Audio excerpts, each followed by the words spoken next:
Hi there, I'm Mary Susie from Bead Me a Story, and today we're going to make this snowflake ball ornament. You can see on my hand the size of this.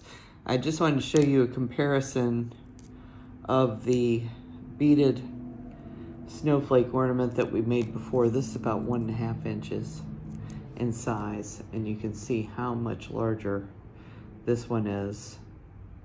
I call it a ball because this is a three-dimensional ornament. You can see the front and the back protrude from this. And then we have all of our little details around the outside of this snowflake. So these are very similar. This one's probably going to be a little bit easier because we're using slightly larger materials to make it. And we don't have to put all the little beads on it. Okay, so this one is probably appropriate for I would say a very experienced beginner. But this is really neat and you can really make this your own. And I think you're gonna love it this holiday season. It's got a nice large size to it so that it will make an ideal office gift or just to hang on your own tree or your own wreaths or around your home. So have fun making this, and without further ado, let's go ahead and get started. Okay, so to start this weave, the first thing we want to do is go ahead and open all of our jump rings that we're going to use in the center of this project. And I'm going to take one jump ring, I'm going to pick up 2 rubber O-rings,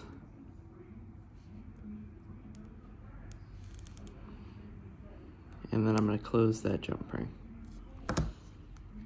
Now I'm going to take a second. I'm going to pass that through the same 2 rubber O-rings and close. Okay, so that's just our starting point, and basically what we're trying to do is create a Byzantine here. So in order to do a closed ring Byzantine, what we need to do is go ahead and pass through one of these jump rings that I just applied. I'm going to pick up 2 additional O-rings, and then I'm going to pass through the second jump ring that's here. Now because I'm doing it this way, you can see that the open part of my jump ring is actually back towards this first pair of O-rings that I picked up in the first step. Okay, and this is how it should be. It's okay that it's facing backwards.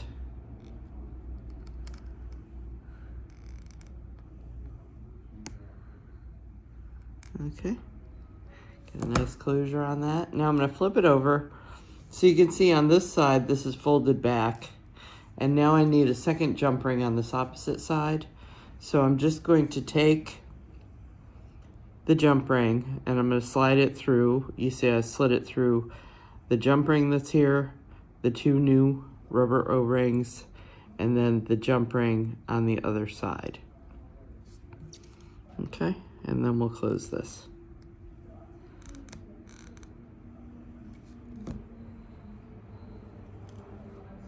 Okay, so now we're going to continue just the way we started the last Byzantine.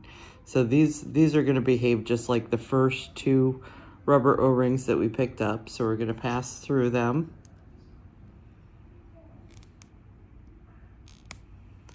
And I'm going to close my jump ring.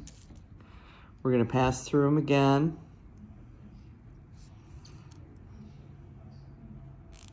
I'm going to close that jump ring. And then I'm going to take a jump ring, and then just like before, I'm going to pass through this jump ring here. I'll pick up 2 rubber O-rings. I'm going to pass through the second jump ring, and you can see I'm facing back towards the beginning of the chain. This jump ring's facing in the wrong direction, and I will close the jump ring. Now I'm going to flip it over just like I did before. You see there's no closure here, but you can see over here we had one. And I'm going to go ahead and pass this jump ring through the jump ring that's here, through the two newest O-rings and through the other jump ring on the other side. Okay? And then close the jump ring. Okay, so this piece is as long as we want it to be, but we're actually going to turn this into a triangle. Okay, so it's going to look like this when we're finished. So you can see that I'm going to start another Byzantine. I'll start it the same way, but I'm going to be coming out of these two center rubber O-rings to create that. Okay, so I will pass one jump ring through.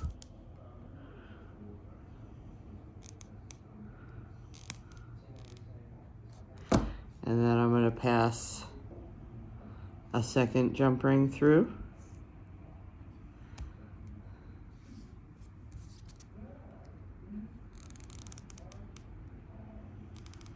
Close that jump ring. And then, just like before, we're going to take a jump ring. We're going to pass it through. You can give this a yank to kind of pull those out as much as possible. Pass it through one of the jump rings. Pick up two rubber O-rings. And then pass through the second jump ring. The one that's on the opposite side. Okay, see that? And see how once again, where I'm going to close my jump ring is coming back towards the center of the work. So that ring is like a folded back ring. Okay, and I flip it to the other side.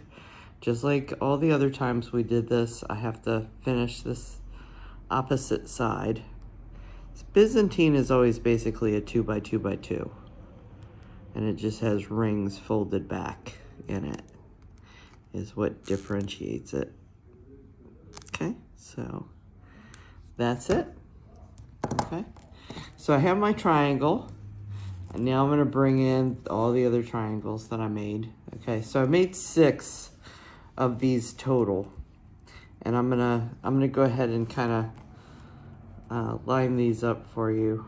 I'll just make 2 rows for now and show you what we're going to do for the next step. So basically, as we apply these are all going to be kind of sitting up this way. Ultimately, we're going to use these 2 O-rings on this side of each triangle to attach to the center. And then we're also going to use these 2 O-rings to attach to the center. And then that leaves us with a little point on the outside. So that's why we want a triangle. Okay, and that's going to be our approach. So I'm going to bring in 2 rubber O-rings. These are going to be our very center. And then you can see that we have 6 triangles to attach. So 1, 2, 3, 4, 5, and 6. Okay, so these are the 6 rings that we're going to use to attach each of these triangles to our centerpiece. Okay, I'll move these around. And then the other thing that's going to happen in this step, and as we're linking everything to the center, is we're going to be linking this pair of O-rings to this pair, and then we'll link this pair of O-rings to this pair, okay? And we're gonna do that all the way around, okay? So that means we need 6 more jump rings. Okay, so here's our center ones. I'm gonna squeeze these in a little bit. Those are our center 6. And then I've got 1, 2, 3, 4, 5, 6. Okay, and these are going to connect the triangles together so that we form a nice tight circle. All right, so let's begin this. So I went ahead and I picked up 1 jump ring. It's going to attach to the center.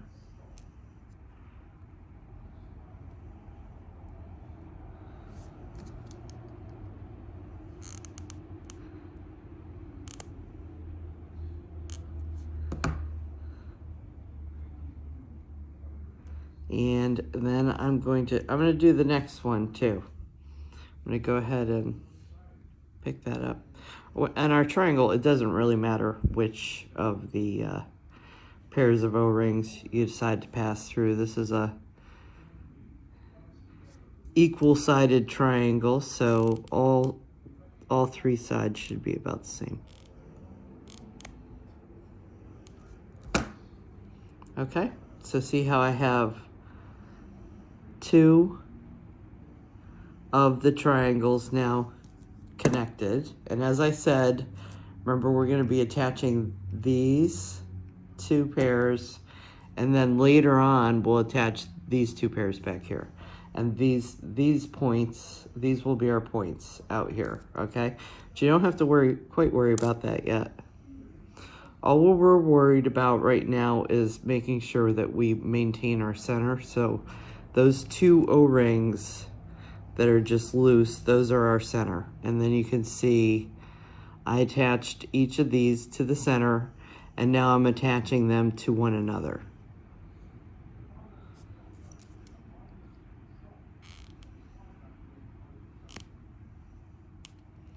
Okay, so that's one more. Now I'm going to go back to a center jump ring. I'm going to pass through one of my next triangles and use that jump ring to attach it through the center two O-rings. Okay, and then I'm going to attach this, okay, to this previous triangle.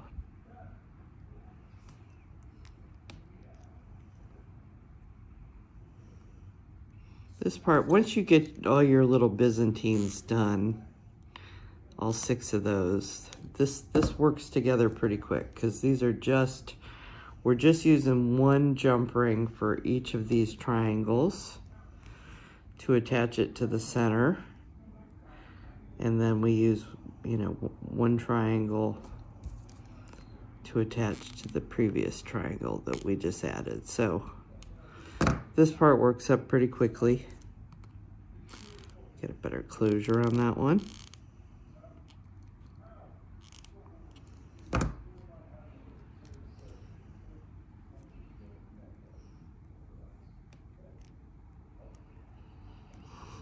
And I would assume, since we have a 6-sided form here, I would say that our center would probably be considered a dodecahedron.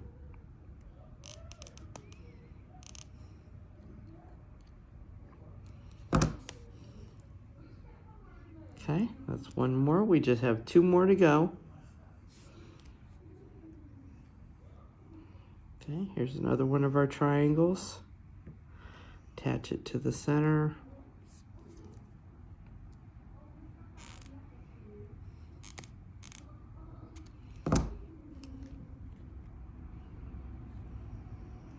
Then I'm going to attach the last triangle to the new one I just added. Okay, you can start to see our star shape forming for our snowflake. And this is our last triangle that we're going to attach here. Get through those.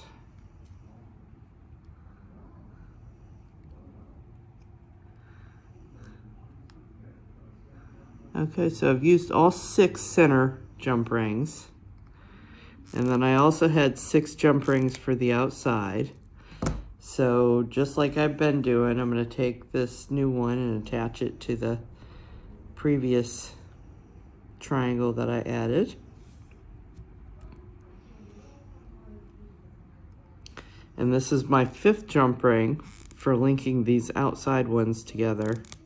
So obviously, when we get to the end of this part here, we have to attach the last one to the first one. And that will complete that circle, or that hexagon that we're forming in the center. Okay, and then everything in the center is now held together. Okay. Now, this is what that side looks like. And as I said before, we're gonna be actually doing this twice, okay? So all I need to do is I'm gonna flip this over. I'm gonna bring in 2 new O-rings. And then just like before, I'm gonna go 1, 2, 3, 4, 5, 6 jump rings. Okay, and these will be the ones that attach each of these little pairs out here to this inside pair of O-rings. And then I've got 1, 2, 3, 4, 5, 6 additional jump rings, and these are going to be used to attach from here to here, here to here, here to here, and so on and so forth, all the way around. Okay, so I'll start showing you how that's gonna work. So this is my centers. So I'm gonna take my first jump ring. I'm gonna create a center by having 2 rubber O-rings be the center of this.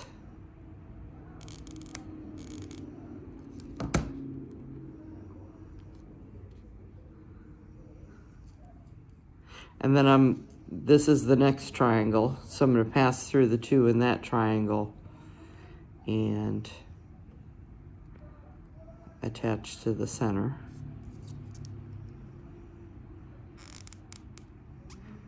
Now, normally when I'm doing this side, I actually like to attach the 2 triangles together first before I attach to the center. So I'll do that from here on out, but I just wanted you to be able to see that these 2 O-rings are going to become our center now. And that's why we're also going to attach the points of these triangles together too. And from here on out, I'm going to go ahead and attach the triangles together before I attach to the center. I just find it easier to get the jump ring in if I do that, if I work from outside to inside. Okay, so because I'm doing it that way now, you can see I'm going to attach, I'm going from the second triangle I was working with, and then this is the 3rd triangle in the row, and I'm attaching those together.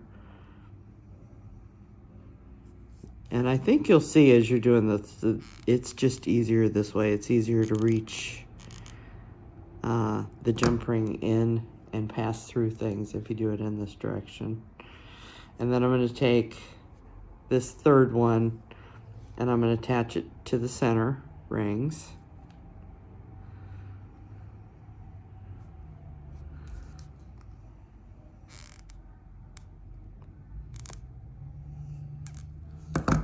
Okay. And then I'm going to attach the next triangle to this 3rd triangle.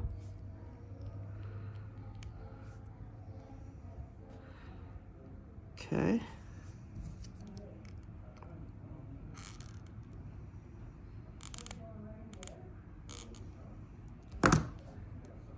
And then I'm going to take this one that we just linked into the group, and I'm going to attach it to the center.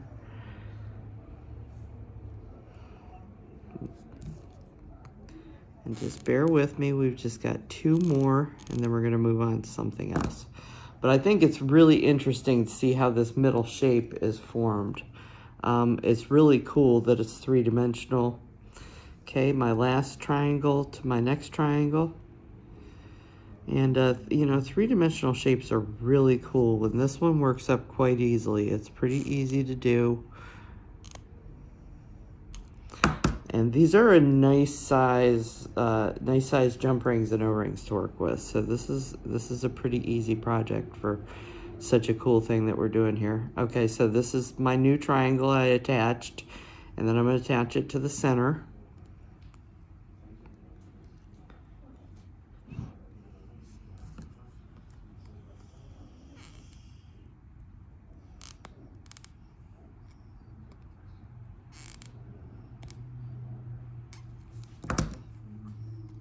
Okay.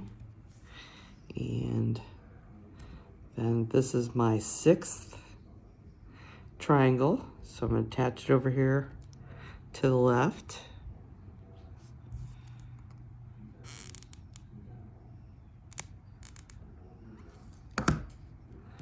And then I'm going to go ahead and attach it to the center. Or actually, let's see which one I think is going to be easier. No, you know, I still think I'm going to attach the last one to the first one. I'm going to do that first because it's so easy when these are loose to attach those. And I actually think that attaching through the center is going to be fairly simple here.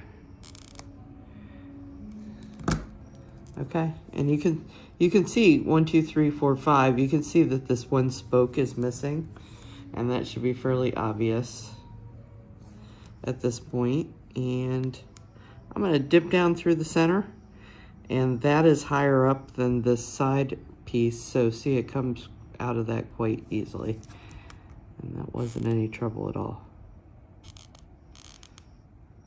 Okay, so this is the center star. I'm going to pause the video here and come back and show you how to finish this, but this is our entire center. And I'll just say to you, you know, once you learn to make these, you don't have to follow what I'm going to do to make the snowflake on the outside. The sky is kind of the limit, and you can add all sorts of neat new stuff to this. So I'll go ahead and show you how we're going to complete our snowflake. But, you know, use your imagination here. These are really cool little 3D objects that I think you can do quite a lot with. Okay, so we are ready to do the next step. I'm going to be adding to the outside. I've gone ahead and opened some of my jump rings here. You can see this jump ring is a little bit smaller. And this jump ring is kind of a perfect fit to do what we need to do here. So I'm going to go ahead and pick up one of these open jump rings. And you can see I have a new size of O-ring out here. I'm going to pick these up. I'm going to pick up 2 of these O-rings. And you can see that we have our points all on the outside. So we have 6 of these points. And I'm going to go ahead and pass through one of the points.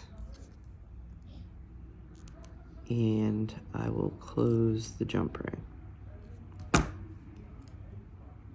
Okay, I'm gonna kind of shove this over. I'm right-handed, so I tend to work on the right side. So I'm gonna push that over to the left. And then I'm gonna pick up another jump ring. I'm gonna pick up 2 O-rings.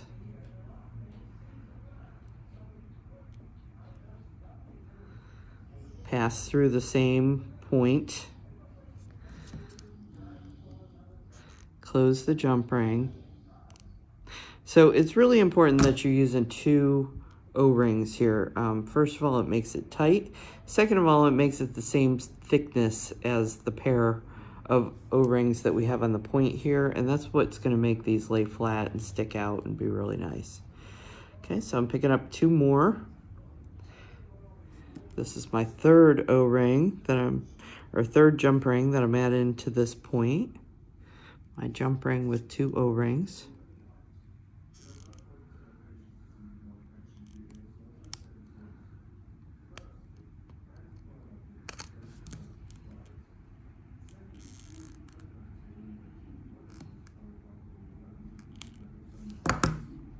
Okay, so that's number 3.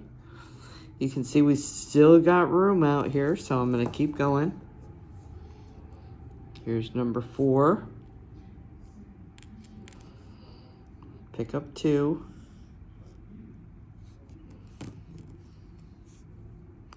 Pass through.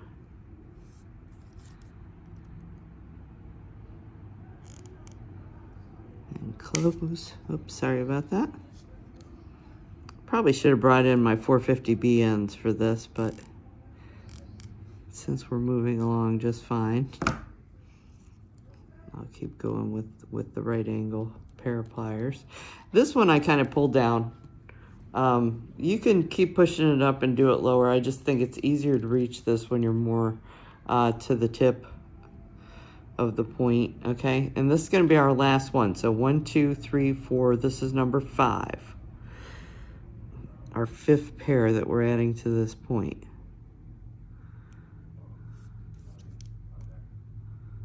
Okay.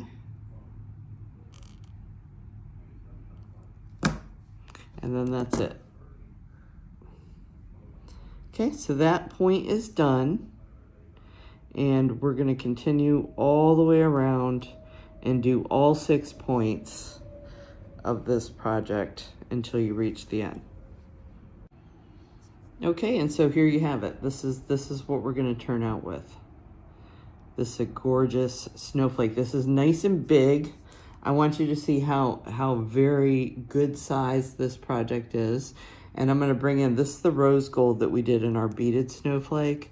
So I just want to show you the difference in size. This is a really nice big ornament, great holiday gift. It's a great office gift because it's, you know, everybody can enjoy winter. It doesn't matter what your beliefs are. Everybody can enjoy a snowflake. And I just wanted to point out here too that there's other ways that you can make these snowflakes complete that you may not have thought of. So there's a whole bunch of attachment points that got created when we made these 5 all around. So you could take jump rings and you could attach all these outside ones, which would add a little bit of additional metallic on this outer edge. The other thing you could do is you could actually add some little jump rings here, okay, between, and let them kind of fan out around the outside. That would add even more of a metallic edge, okay? And another thing you could do is you could, you know, link these outside rows and you could have beads sitting on top, okay? So there's lots of additional things you could do to really 100% make these your own. And I'll just show you, because you probably can't see this easily on the video, that I just used a piece of fishing line and put a little knot at the end to hang this with so it's completely invisible. Okay, so that's not provided in your kit, the fishing line isn't. But I hope you have just tremendous amount of fun. I know that this beaded snowflake has been just one of the most popular things we've ever done. It's absolutely gorgeous. And I wanted to see, because the original star shape that I created was originally made in bigger sizes. So I wanted to see if I could find a way to make this larger snowflake happen for you, because I think it's just, it's a lot of fun to make, and it makes a really nice gift or craft sale item. And I started out, this was a 5-pointed star when I originally started. So I'm just going to show you this too. If you want to make different types of snowflakes, this is what a 5-star one would be. So everything would be the same. Only difference is you just, you know, made 5 triangles to start with and worked out from there, and it turns out like this. So this is absolutely adorable too. Really cute. I love this project. I hope you love it too. And I hope you will join me in the future for additional projects. And remember, everything is available at beadmeastory.com. Thanks so much.